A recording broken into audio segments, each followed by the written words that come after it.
kuwa waxa jira markay xilka waayaan kule Soomaaliya maanta god dheer bay gashay waa la yaabsan yahay 4 sano ku dhawaad meeshii aan uga tagnay taagan tahay waxaan dhageystay Xasan Sheekh oo leh 4 sano halka horteed halkaan kaga tagay bay taalaa laba goor bay ku guuleysteen first round iyo second round bay guuleysatay Xasan Sheekh hadaan ogeyn iyo hadii uu afkii Kenya ku hadlayaba anigu garan maayo balse waxaan ummadda Soomaaliyeed idin sheegaya isna waxba idin sheegay anna waxbaan idin sheegaya laba goor bay guuleysatay dawladda Soomaaliyeed Xasan Sheekh safiirka u fadhiya Kenya Soomaaliya sida waxaan u leeyahay idin balbalaarin maayo waxaan arkay ummaduna ila aragtay isna uu qaatay oo uu yahay oo uu ku shaqeeyo oo aanu dafiri karin igu dafiri karin Soomaalina ku dafiri karin ayaan ugu bixiyay safiirka Kenya u fadhiya dalka Soomaaliya safiir ku xigeenkiisu waa Sheikh Sharif bada saabka ama gudoomiyahooda gobolkuna waa Axmed Madoobe saddexdaa taytal bay leeyihiin baarlamaankana waxa u fadhiya tiro ayaa Kenya u fadhido ay dhigteen haddaan farmaajo meesha ka saarno halka ma sidaas baad u aragtaa sidaasbo waa qayb xalka ka mid ah waxaan rabaa inaan runta ka hadlo farmaajo wuxuu niyad jab ku yahay gobolka oo dhan waxa kaliya oo la sameyn karo waxa weeye waana xasuusataa waxaa jira 93 xildhibaan oo Soomaali ah waxaan rabaa inaan runta ku sheego waa aniga ninka foomumka ka buuxiyay waxay ku jiraan baarlamaanka Soomaaliya haddii farmaajo uu miiska imaan waayo xilliga soo socdo taas macnaheedu wuxuu yahay inuu kalsooni isku qabin waxaan rabaa 120 si aan meesha uga saaro mana aha waxaan sameynayo dawladda Kenya waa aniga masiixooda ayaad raadinaysaa intaaba way sloognay ummadda Soomaaliyeed maanta markaan wixii horeba iskaga imaado maanta waxa dhacday maxkamadii adduunka ayaa dib loo dhigay waa ogtihiin ummadda Soomaaliyeed way ogtahay maxkamadda keeskeeda intuu taagnaa annaga iyo Kenya wax cilaaqaad xumo ah iyo wax war xumo aan dhaxmar ma jirin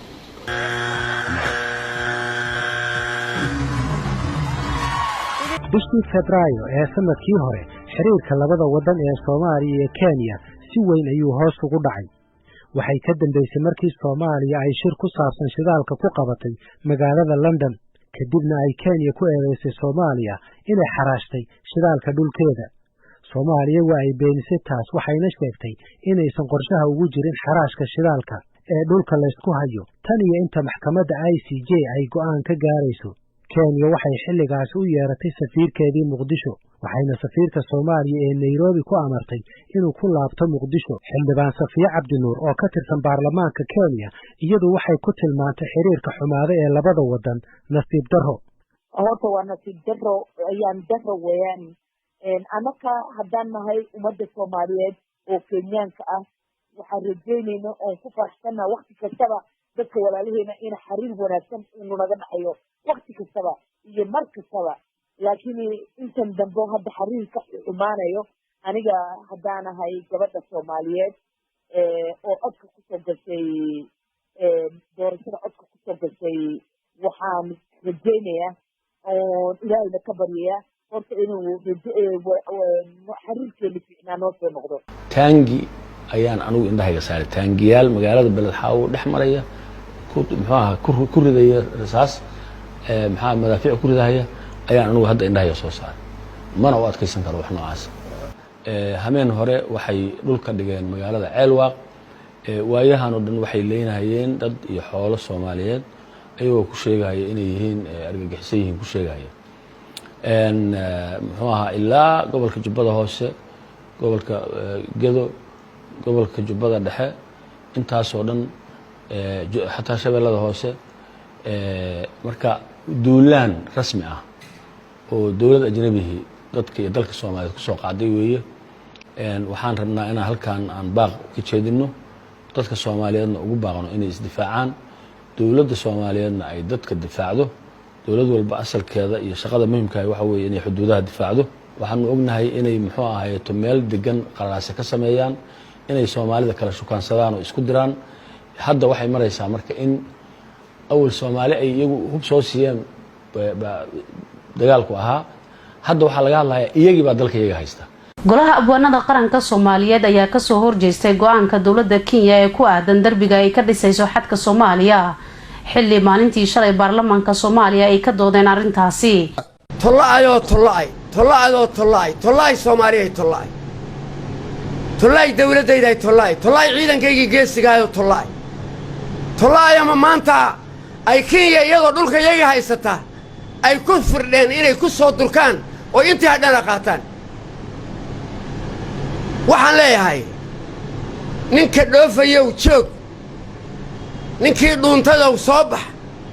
ninka dhegelo oo hadal dhufays nin qotaay waa fulaya dhammaanteen weerar baanahay waxaan leeyahay dawladayadu waa inay si degdega codka shacabka raacdo oo Kenya ugu geyso calaaqaadka si degdegana waa inay u dagaal gasho Xasan Sheekh tuutaha gasho galabta caawa ku bariyo tuutahu adigu kugu jira nagu hogaami ma toliid ma Soomaali liid ma ciidan liid ma dhalinyaro liid ma hub liid ma dhaqaale liid wax ka aad ka baqaysaa ma jiro nahorma 4 sano ka hor meeshii aan uga tagnay ayay qadiyada badda wali taagan tahay halkii aad geysay dawladdani way ka qaaday first round iyo second round bay guulaysatay maxaad intaa u sheegi weyday walaal dooda Soomaaliya ee xuduudeeda waxaa rasmi ahaan loogu gudbiyay maxkamadda ICJ 13 bishii Juulaay 2015 Kenya ayaa markaasi kadib diidmo ka keentay in maxkamaddu ay dacwadan qaadi karto waxayna diidmadeeda rasmi ahaan u gudbisay 7 bishii Oktoobar 2015 bishii Febraayo 2017 maxkamaddu waxay laashay diidmadii Kenya ee ahayd inaysan maxkamaddu awood u lahayn qaadista dacwadan waa kow xilligaasi kadibna maxkamaddu waxay mudaysay dhageysiga oo ay ka dhigtay inta u dhaxaysa 9 ilaa 13 Sebteembar 2019 xasan sheekh haddaanu ogeyn iyo haddii uu afkii Kenya ku hadlayaba anigu garan maayo balse waxaan ummadda Soomaaliyeed idiin sheegayaa laba goor bay guuleysatay dawladda Soomaaliyeed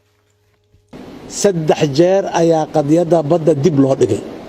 safiirka Soomaaliya ee midowga Yurub Dr. Ali Said Fiqi ayaa ka waramaya mowqifka dawladda Soomaaliya mowqifka dawladda Soomaaliyeed ee go'aankii dib u dhigidda dhageysiga maaragtay maxkamadda ICJ-da waxaa hore u sheegay ra'iisul wasaare ku-xigeenka Soomaaliya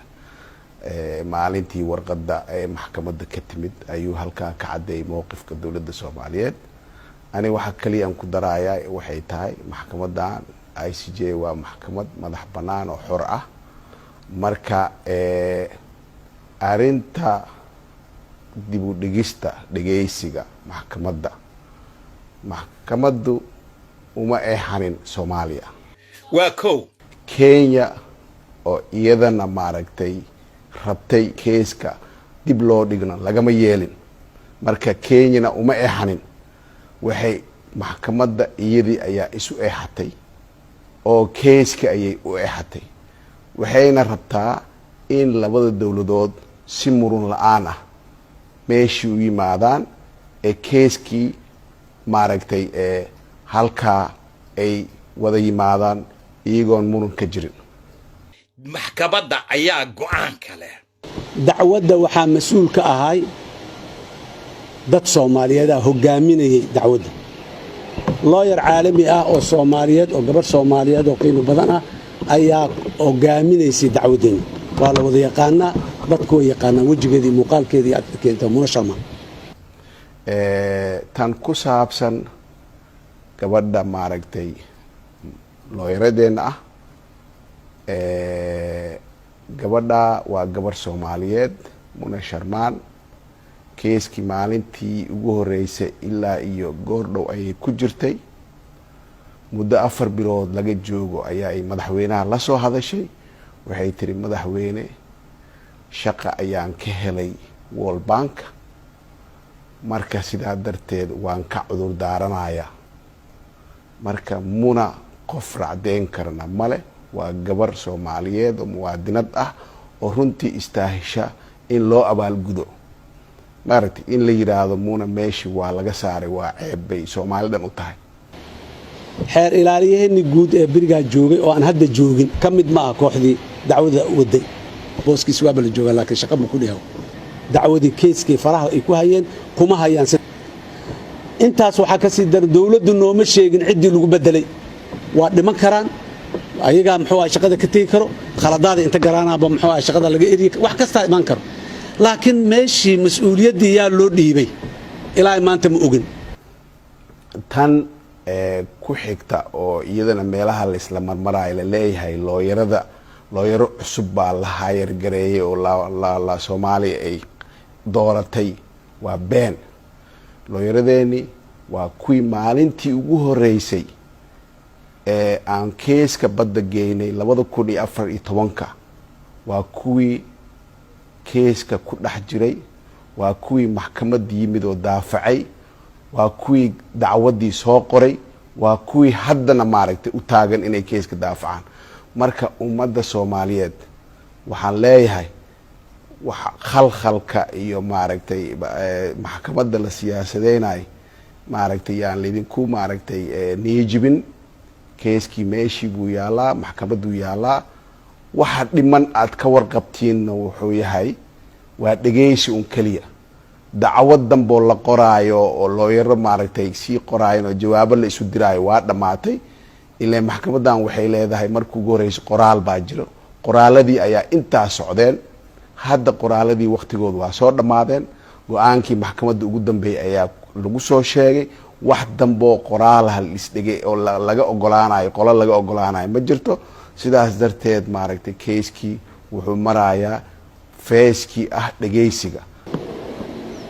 dawladdeenu mar walba waxay ku noo sheegtaa in ay diidaneed in dib loo dhigo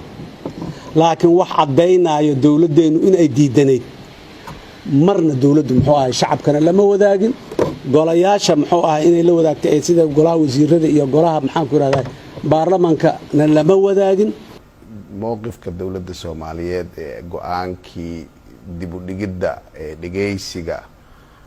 maaragtay maxkamadda ICJ-da waxaa hore u sheegay ra'iisul wasaare ku-xigeenka Soomaaliya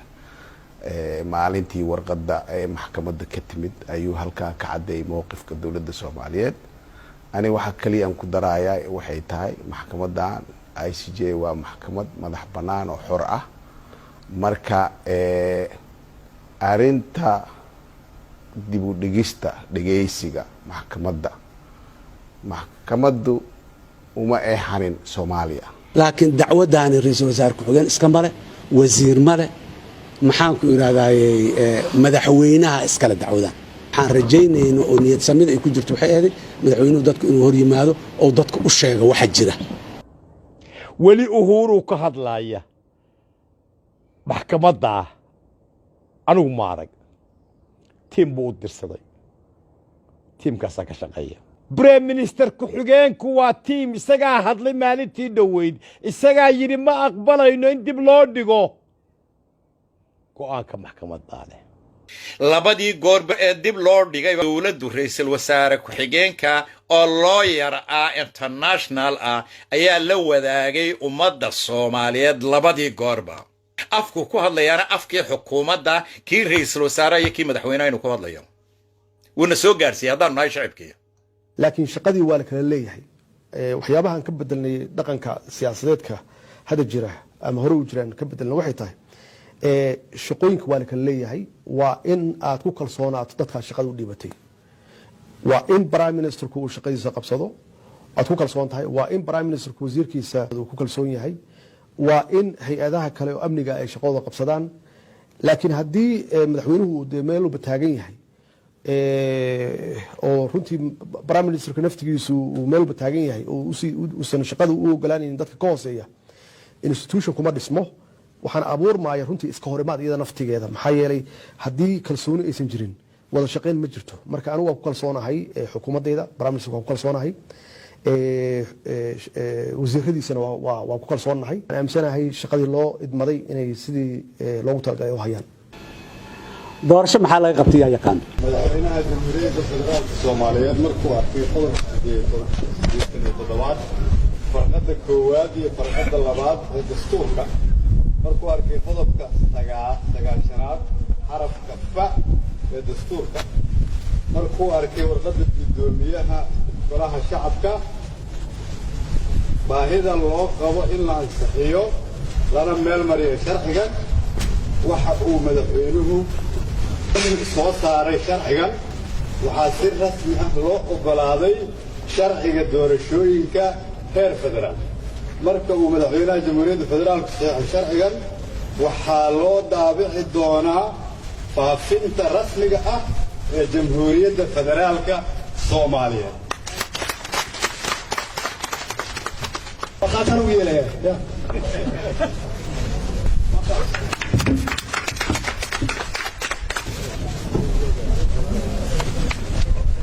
hadda awoodda gacantayda kugu jirtaa waxaa loo baahan yahay in la iska dhigo qoryaha oo qalinka la qaato oo aad codaysaan waa kow runtii waxaan bogaadinayaa aan u hambalaynayaa aqalka labada aqal golaha shacabka iyo aqalka sare sida ay u soo ansixiyeen ama ay u soo gudbiyeen sharcigan runtii sharcigan waa sharci taariikhi ah oo muddo 50 sano ka badan ay ahayd markii ugu horeysay noqon doonto markii ugu horeysay shacabka Soomaaliyeed ay u dareeraan oo qof walba uu codkiisa siiyo xisbiga uu rabo inuu isleeyahay dalkan waa badbaadin karaa ama shakhsiyaadka ay rabaan ay u arkaan dalkan inuu maslaxadiisa iyo dantiisa ka shaqeynayo waxa weeye waa awood usoo korortay shacabka Soomaaliyeed oo muddo dheer laga hayay weeye waan ku faraxsanahay anigu inaan taariikhdan aan qayb ka ahay ama aan hadda u ahay madaxweyne hoggaan u ahay inaan gaarsiino shacabka Soomaaliyeed qof iyo cod dastuurka ku taala waa wax dastuuri ah waxaan ka talaabsanayna ma aha runtii 2017 electionkii ahaa ergooyinka ma ahayn wax waafaqsan sharciga dastuurka ma ahayn kii ka horeeyana ma ahayn marka aad iyaan runtii ugu faraxsanahay in shacabka Soomaaliyeed ay u helaan awoodooda loo soo celiyo ay u dareeraan doorashooyin dhismihii ciidamada maxaa laga qabtay 2 sano gudahood intii aan la dooran madaxweyne maxamed cabdullaahi farmaajo ciidanka xoogga dalka Soomaaliyeed waxa uu ku sugnaa xaalad jahawareer musuqmaasuq iyo wax dabamarin ah maalintii adiga madaxweynenimada lagu doortay mushaarna lama bixinayn hadii la bixinaayna baca lagu soo qaadayo furinta jooga iyo asaadkiisa iyo mushaarkiisa la xadi jiray qaar dhintay ayaa xuquuqdooda dad dibadda jira qaadan jireen tira been ah ayaa lagu qaadan jiray saad iyo mushaarba waxaana suurtagal ahayd marar badan dhacday in tira ka 3 jeer hal askari laba mushaar qaato bil gudaheeda barka ciidanka ayaa la musuqmaasuqi jiray waxaana dhici jirtay in dad aan ciidan ahayn ku baxaan fursadaha waxbarasho ee ciidanka waxaa kaloo fursad heli doontaa in kombiyuutar xafiiskaada lagu keeno oo aad fiirisid meeqa mushaar bishan loo dalbay dalacsiinta laga soo codsan doona hadda kadib warqada ma lagu keeni doono systemka koowa laga soo bilaaba online lagu keena waa fiirinaa shaqaalaha waa fiirinayaan then go'aana ka gaaree based on documentation ka hadii ilaahay raado meesha hadda ay marayso markii dawladda maxamed cabdullaahi farmaajo hogaamiye ay aragtay xaaladaas aan maqalkeedu u roonayn dhagaha muwaadiniinta Soomaaliyeed ayay go'aansatay inay tira koobto ciidanka xoogga diiwaan geliyo lana hubiyo halka ay ka howlgalaan taliska ay ka tirsan yihiin askari kasta garaadihiisa iyo mushaarkiisa anigu runtii waxaan ogaaday in ciidamadu aysan fayl lahayn markii aan tagay wasaaradda gaashaandhigga markii aan iri taliyaashii ciidanka hogaaminaya feelashin ii keena aysan feelo lahayn waan iri askarta ka shaqeysa xafiiska personaalka ama xafiiska ciidanka taliyahii joogay feelkaaga ii keen uusan feel lahayn yaa waxay caddaatay in loo baahan yahay dib habeyntan iyo reformkan oo degdeg in loo sameeyo iyadoo la adeegsanayo qalabka casriga ah ee hubinta iyo caddeynta faraha ama aragga ee fingerprinting waxayna dawladdu ilaa iyo hadda diiwaan gelisay 20,000 oo askari waxaa noo bilaawday e-government electronic government oo qofka markuu gacanta saaro la og yahay xaaladda uu ku jiro iyo meesha uu joogo iyo hadduu fasax qabo saa sheegteen hadduu meel aadayo inuu fasax qabo hadduu fasax qabin marka runtii waa horumar aan gaarnay aan xoojinno horumarka 2 sano gudahood waxaa tababar si cadaalad ah imtixaan loogu galay dibadda ugu baxay in ka badan 3,000 oo askari waxaa dalka dib ugu soo noqday ku dhawaad 4,000 oo askari oo ay qaarkood soo qaateen waxbarasho ciidan heerka ugu sareysa ee ilaa commando inta badan askartaasina waxay dalka ka maqnaayeen muddo ka badan 8 sano waxa ay ku howlgaleen wixii ay soo barteen sida dambi baarista farsamada hubka cilmiga tiknoolajiyadda sirdoonka difaaca badda iyo kicinta diyaaradaha wuxuu madaxweyne farmaajo tiisa koowaad labaad iyo saddexaadba ka dhigay sidii ay Soomaaliya u yeelan lahayn ciidan cudud leh ku filan difaaci kara noqdana tusaalaha koowaad ee lagu garto in dalku cagta saaray wadadii horumarka celcelis ahaan bishiiba mar ayuu madaxweynaha qaranku booqday wasaaradda difaaca dalka xiriyaha ciidanka iyo talisyada kala duwan isagoo diiday in loo dhaxeeyo isaga iyo ciidanka loogana sheekeeyo sida ay wax u socdaan iyo nolosha gaarka ah ee ciidanka sida cuntadooda iyo caafimaadkooda markii uu horeysay xil gooniya la iska saaray tayada raashinka ciidanka nadaafadda xiriyaha ay ku nool yihiin iyo isku dheelitirka garaamka ay ciidanku qaataan waxaa dhici jirtay in mararka qaar ciidanka loo hoosgeliyay raashin dhacay laakiin hadda arrintaas waa ay soo dhammaatay xaalkuna sidaa waa ka duwan yahay waayo madaxweynuhu isaga ayaa ishiisa iyo gacantiisaba ku hubiya raashinka ciidanka wasaaradda gaashaandhigu waa wasaaradda uu muddada ugu badan ku noqnoqday madaxweyne farmaajo iyadoona sababtu tahay in halkaasi tahay halka lafdhabarta u ah ciidanka ay yaalaan xog iyo agaba 2 sano oo tayeyn tababarid kala hufid iyo kala shaandhayn ah kadib hadda waxaa la gaaray xilligii ciidan midaysan isku kalsoon og waxa ay u dagaalamayaan ay dawladda Soomaaliyeed kala hortagi lahayd cadawga waana tahadda oo bilowday howlgalka safka ballaaran ee lagu beegsanayo cadawga ee ka socda gobolada Gedo Jubbooyinka iyo labada Shabeelle markii ciidanka qaranku muddo 2 sano iyo bar ah lagu waday tababar la hubiyay niyad wanaagooda meel loo saaray xuquuqdooda waa tan keentay in halkii ay cadawga ka qabsadaan aysan dib ugu soo laaban argagixisadu isla markaana aysan ku dhiiran inay dib ugu soo laabtaan ciidanka qaranka Soomaaliyeed waxa uu hadda ku dhow yahay tayahan ciidamada difaaca dalalka aynu dariska nahay haddiiba madaxweyne farmaajo doonayay inuu dalkan uga tago hal dhaxal oo kaliya laguna soo xasuusto waa inuu dhisay ciidan calan Soomaaliyeed huwan dhaqan Soomaaliyeed lehna awood ay shacabka Soomaaliyeed u harsadaan tira in ka badan madaxweynuhu waxa uu tababar ugu soo xiray gudaha dalka ciidan dalka gudihiisa lagu tababaray dawladda Soomaaliya maanta waxa ay taqaan ciidanka u diiwaan gashan awoodooda tiradooda iyo halka ay kala joogaan waxay og tahay talis kasta inta ka howlgasha iyo taliyahooda askari kasta waxa uu leeyahay aqoon u gaar ah oo ugu soo dhaco mushaarkiisa 28 bil kasta wuxuu leeyahay daryeel caafimaad iyo xuquuq u dhacaysa reerkiisa haddii uu geeriyoodo isbeddelku sidiisaba waa adag yahay waa daahaa dadka qaar baan jecleen sida dadka qaar buu ugu roon yahay hawshu waa ay socotaa hanka dawladdu sama gaarin halkii higsigu ah federaaleyntii dalka maxaa laga qabtay federalism ka federaa qaadan mayno northern regions of Somalia insha Allah dawladda Soomaaliyeed wada hadalkoodii baa bilaami doona annana waa ku soo soconnaa laakiin haddaan qolada reer waqooyinahay qaadan mayno waxaan ummadda kale ay qaadateen ma qaadan karo waanu imanaynaa waa la isu soo noqon wixii nool adduunyada laakiin qaadan mayno waxa la qaatay qaadan mayno federalism ka federaa qaadan mayno ma qaadanayna guriga sare ee bilaa sharciga ee uu samaystay faroole iyo mahiiga samaystay naba inuu joogo maalintaanu nimaadna naba inuu jiro no existence ma jirayo illegal guriga sare ma jirayo federal leedahay federal ma tihina federaha systemka ma jirayo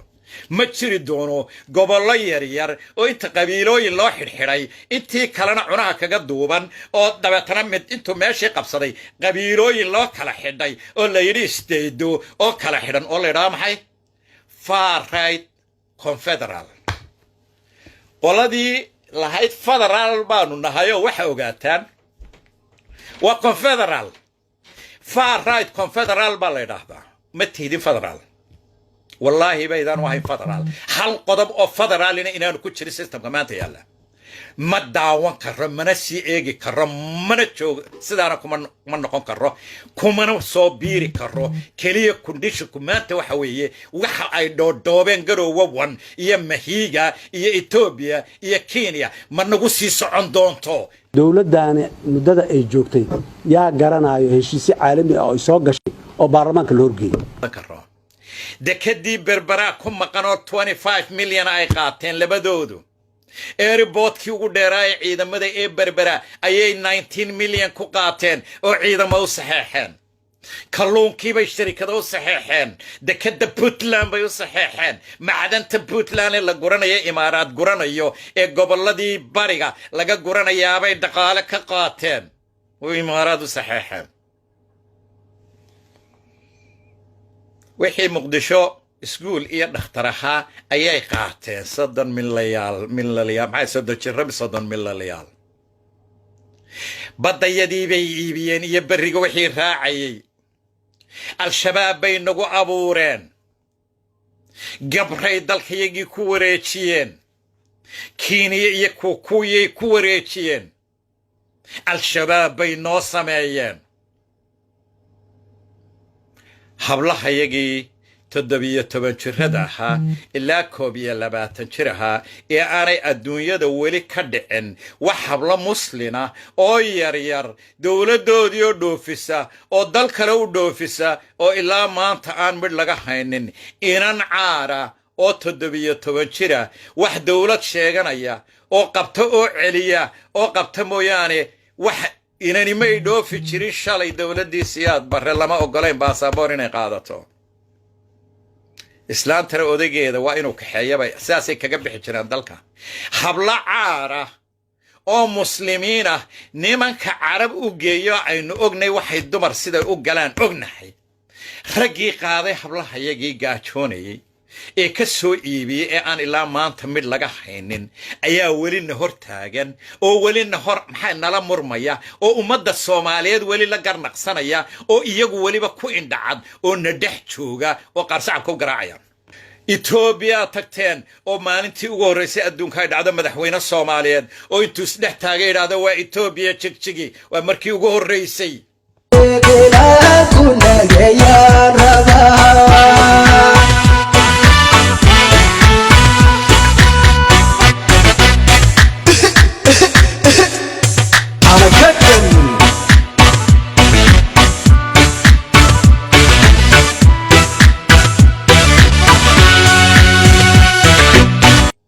kuwii xaq u dirirka ha boqolaalka sannadood ayuu xasan sheekh iyo dowladdaadii tidhi waa terrorist oo NLF kooxahaasi waa kooxa maxaan ku yiraahdaa tuuga oo dhuumaanaysanaya oo ilma eegtaa la yiri meelaha ka dusayo oo meelaha muxuu ahay hay'adaha amnigu ay anay joogin ama meelaha qolada kale saaxiibadooda ee nabadiidka ah meelaha ay joogaan ama shabaabka ku soo dhax dhuumanayo oo soo marayo وبدأ شباب ده وجس ده القاعدة ده وحني wax macna mid kaanu ka sii naxariis daran yahay iyo in la yiraahdo waa macquul laakiin waa isku kategori wax uma dhaamaan ubbo iyo shabaab iyo ugus iyo waxba isma dhaamaan dhammaantood waa dad nolosha bini aadamka ay dhibayso weeye annagu col baan nalnahay marna heshiis lama ay dalka Ethiopia waa kala shaqaynaynaa wax kastoo Ethiopia caqabad ku keenayana waa wax Soomaaliya caqabad ku hayo ONLF inta dambi ee aad naga gasheen tiro geliya dadka Soomaaliyeed oo noqora cidibadayada ma qaadi karto Kenyana xoog kuma qaadan karto Arabina uma qaban karto Laaluushna ma qaadato maxkamadu ma qaadato 300 milyan haday bixiyaan Arab ama Imaaraad ma qaadanayso mana dhacayso haday dhacdana annagiyo Kenya way isnaqaan Kenya waxba nagala tagi maysa xasan sheekhow haddaad ambaasadoor u tahay u sheeg wallahi ma yaqaan Soomaali ma yaqaanaan in waqtiyada lagu soo bandhigi doono maraakiibtii iyo dooniyihii iyo waddankan difaaci lahayd xeebahoodii iyo badahoodii difaaci lahayd inaan soo bandhigi doono haddii alla yiraahdo taasna ay tahay dadaal iyo annagoo ku fikirayno in ciidankayga xoogga dalka Soomaaliyeed guud ahaan gaar ahaan ciidanka badda oo ku soo noqdaan sidii hore ay ahaayeen dadka sharci darrada ah oo ay dawlad ka socdaan dawlad kasta ka socdaane waddankan dad baa iskale dalba yani dalka dad baa iskale khayraadka badda ku jirana nooc kasta ha noqdee dadkan dalka leh ayaa iska leh marka waxaan ugu baaqaynaa inay ka baxaan sida sharci darrada ah ay ku wadaan caalamkao dhanna waan u sheegaynaa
كينيا وحبا نقلت تجي ميسا حسن الشيخو أيوة شيء